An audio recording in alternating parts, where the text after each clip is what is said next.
Welcome back to Branda Institute of Forensics and Security.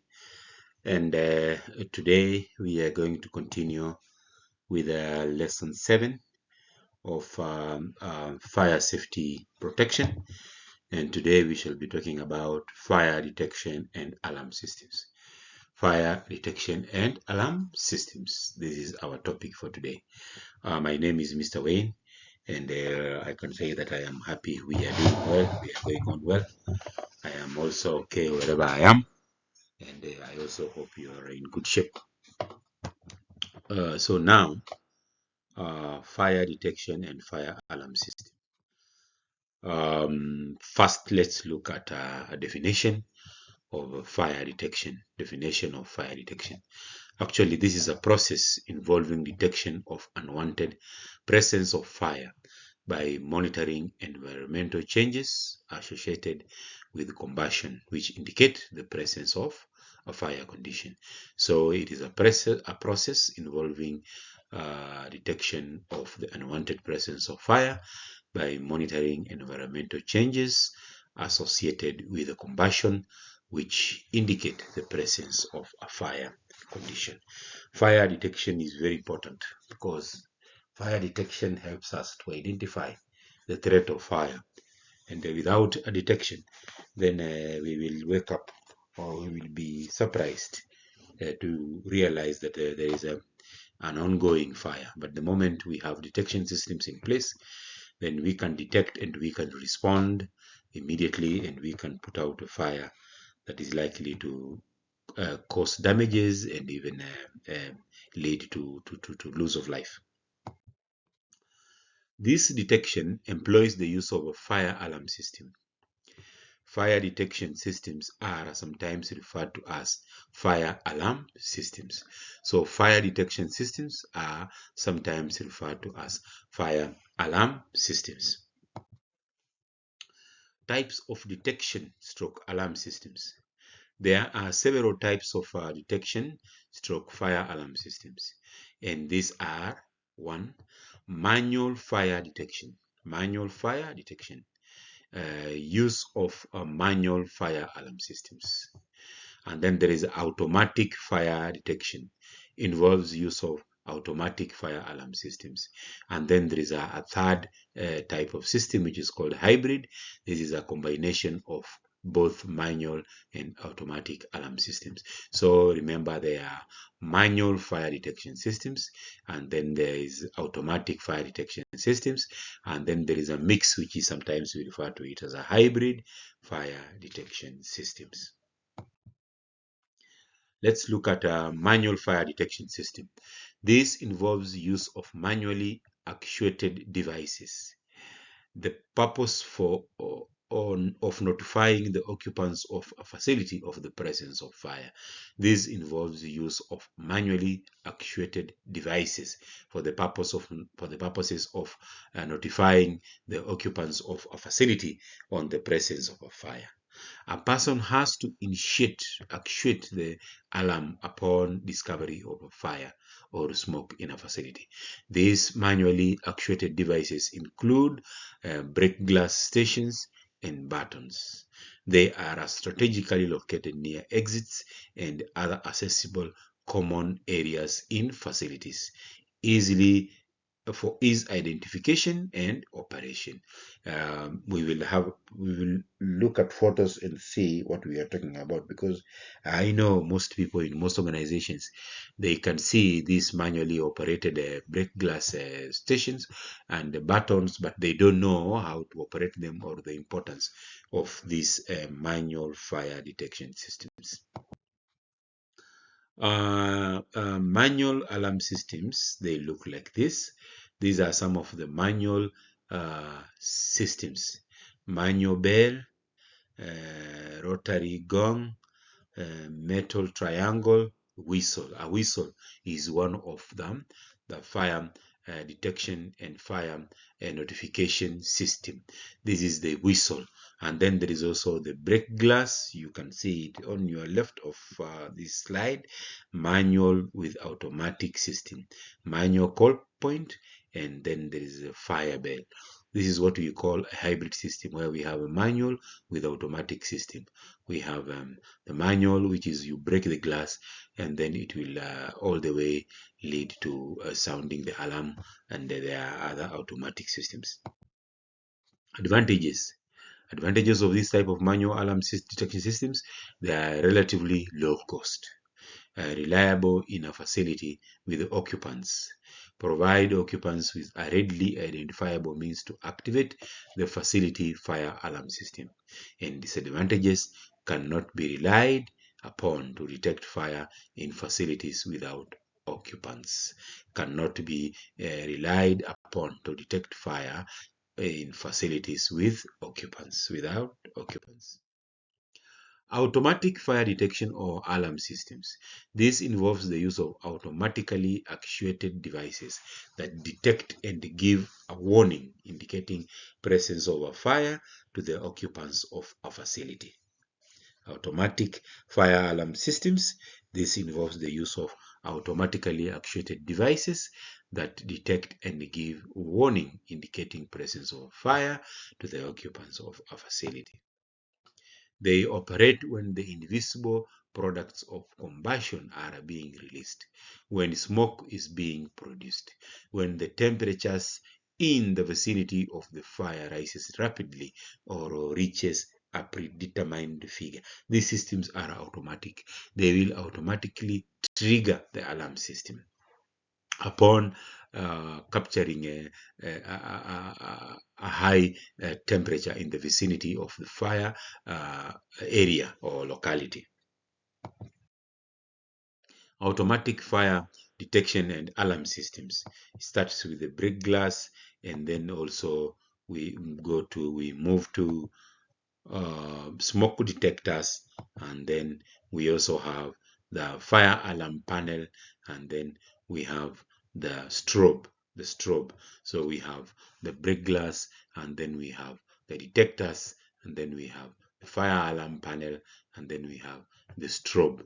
These are some of the items that are present when we talk about an automatic fire detection and alarm system. And then we have the sounders. Also, we have the manual call point. Types of automatic detectors. Types of automatic detectors. Radiation stroke flame detectors. Detect radiation or radiant energy. Smoke detectors detect smoke. And then heat detectors detect heat. You realize even in your organization, there are areas where there are fitted smoke detectors, but there are some areas where they have fitted heat detectors. For example, mostly if you go to hotels, in the kitchen area, then definitely you'll find heat detectors. If you go to plants or manufacturing plants where we have a high generation of heat, then the detectors installed in these areas are usually heat detectors. Let's look at radiation and flame detectors. Detects radiation stroke flame from combustion are further subdivided into two types. These ones, radiation and flame detectors, are further divided into two types. Infrared detectors detect infrared light, radiation, or rays. Then ultraviolet detectors detect ultraviolet light, radiation, stroke rays. Radiation stroke flame detectors. Advantages: they enable early fire detection compared to heat detectors. They enable early fire detection compared to heat detectors. Disadvantages: their cost is very high compared to heat detectors. The cost of radiation flame detectors is actually high compared to normal heat detectors. Let's look at smoke detectors. Smoke detectors. We have all heard about smoke detectors. Smoke detectors. Let's see what they are.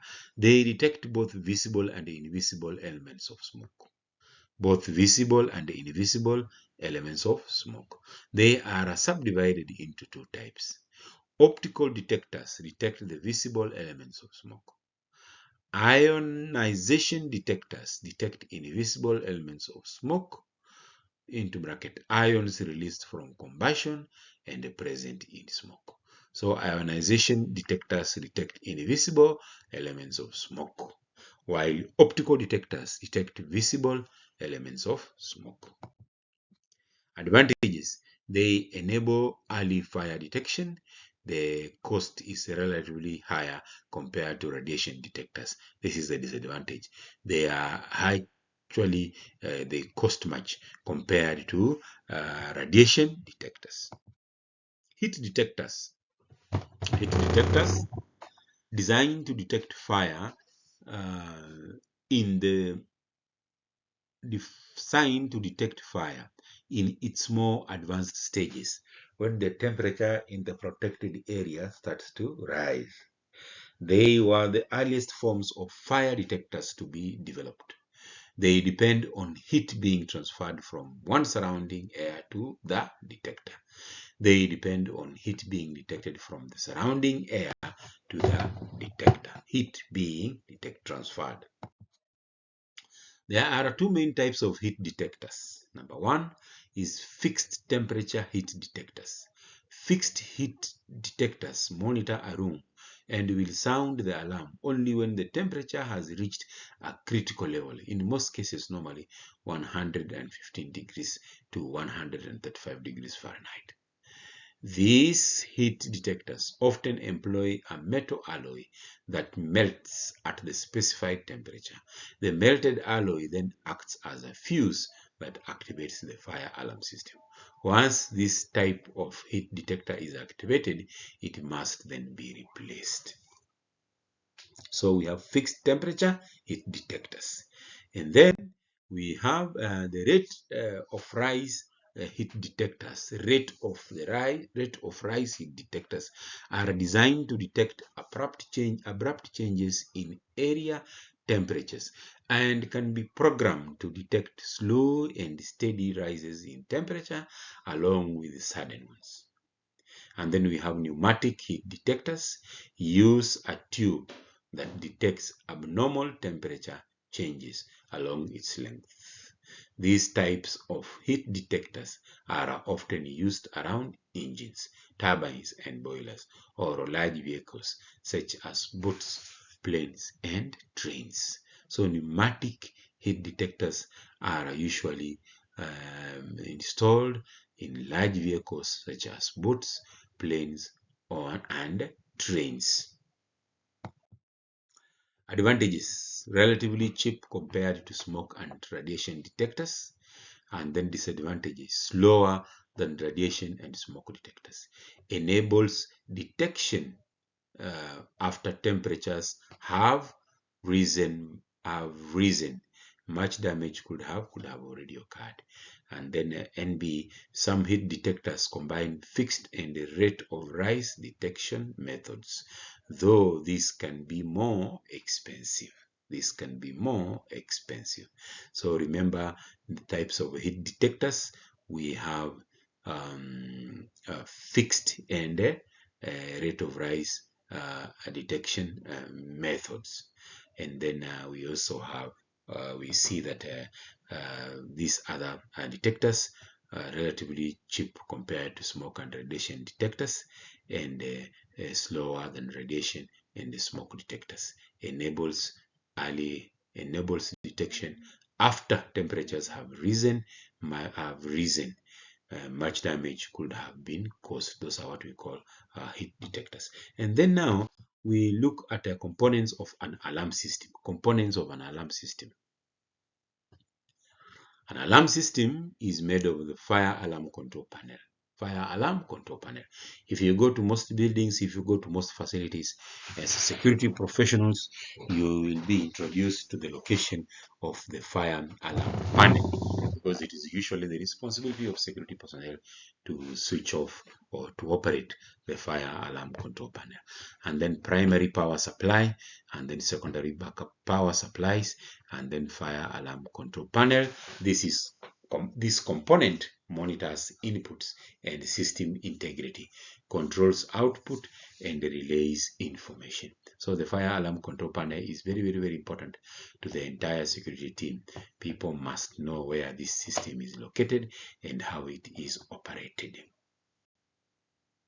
As we continue, we see that, and then we have now from the apart from the panel, we have the primary power supply. This is the power supplied from a commercial power utility main power supply line, and then there is a secondary, which is backup power supplies. This component commonly consists of sealed lead acid storage batteries or other emergency sources, including generators, is used to supply energy in the event of a primary power failure. We have also initiating devices. This component acts as an input to the fire alarm control unit and are either manually or automatically actuated. Examples are devices like pull stations or heat detectors.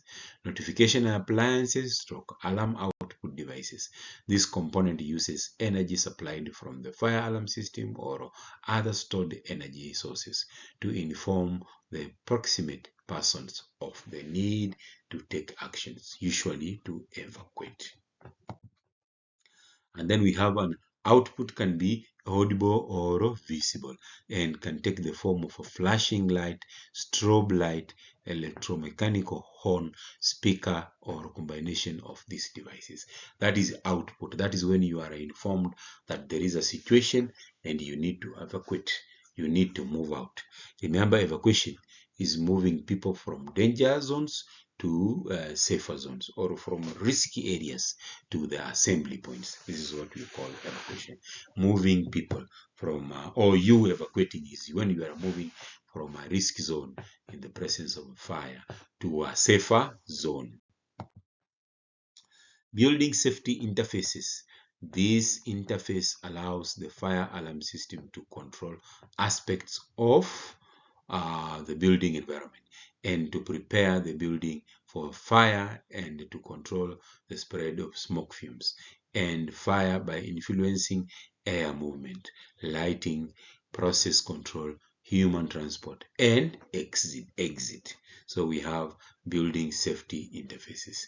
This interface allows the fire alarm system to control aspects of the built environment and to prepare the building for fire and to control the spread of smoke fumes and fire by influencing air movement, lighting process control, human transport, and exit. Factors influencing choice of fire detection or fire alarm systems. Number one is cost. Factors influencing. Number one is cost.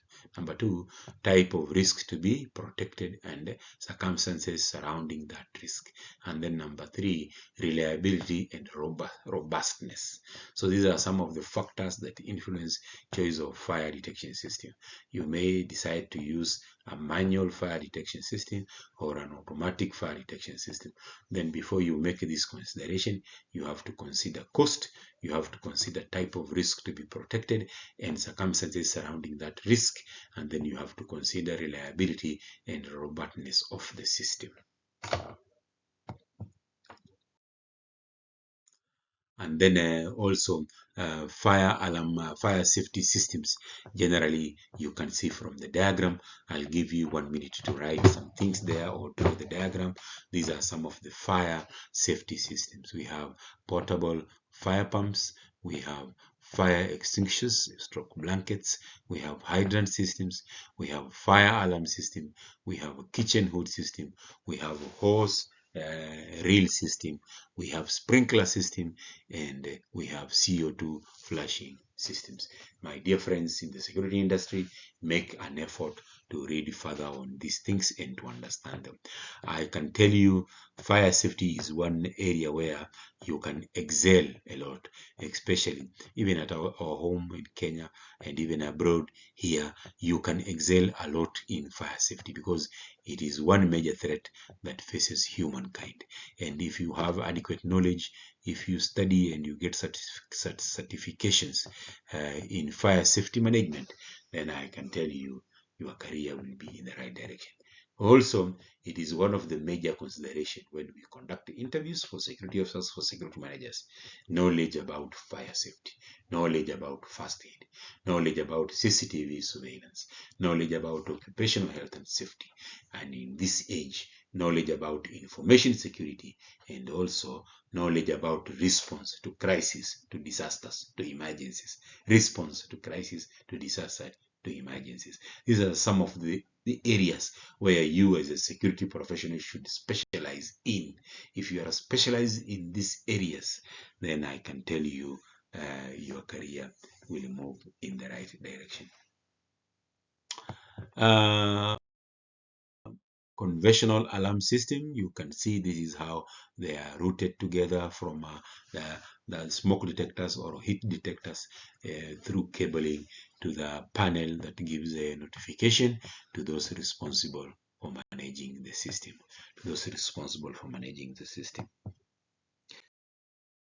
And then we have also analog addressable fire alarm system. I would like you to read more about this research. Just Google, type analog addressable fire alarm system, and then read about this system.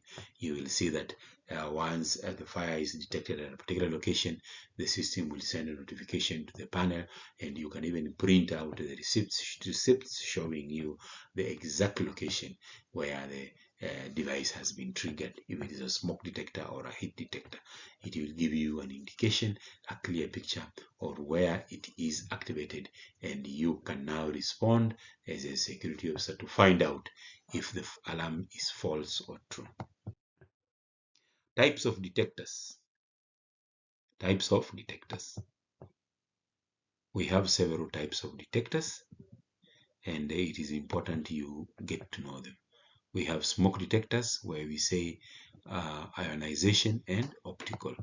And then we also have heat detectors where we say fixed temperature and the rate of rise. So we have heat detectors where we have fixed temperature and the rate of rise. Fixed temperature, they are fixed at a particular rate. Where when the temperature reaches that fixed rate, then you find that it triggers the system. And then there is a rate of rise. These ones depend on the rise of temperature slowly.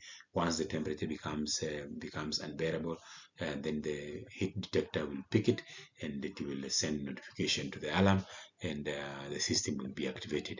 And then we have smoke detectors, ionization, and smoke detectors, optical. And then we have flame detectors, ultraviolet and ultra red.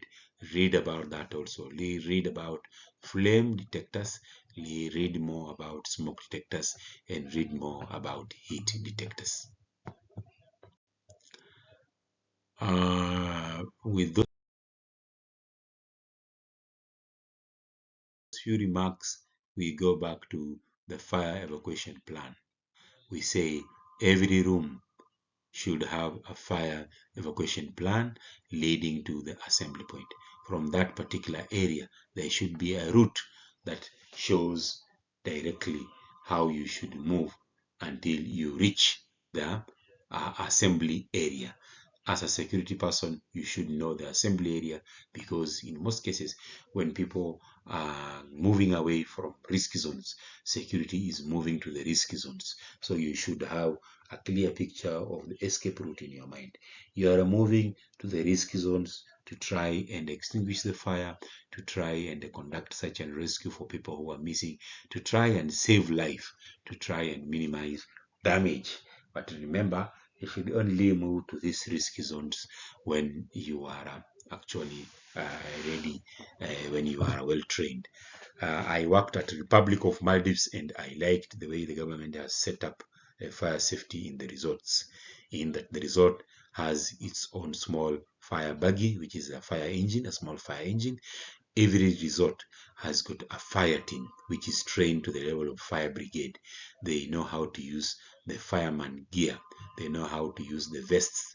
They know how to use the helmets. They know how to use the boots. These fire teams are stationed at the resort, and they are the people who are on standby for fire emergencies. The design there is very, very well because it is inside an ocean and each resort stands by its own.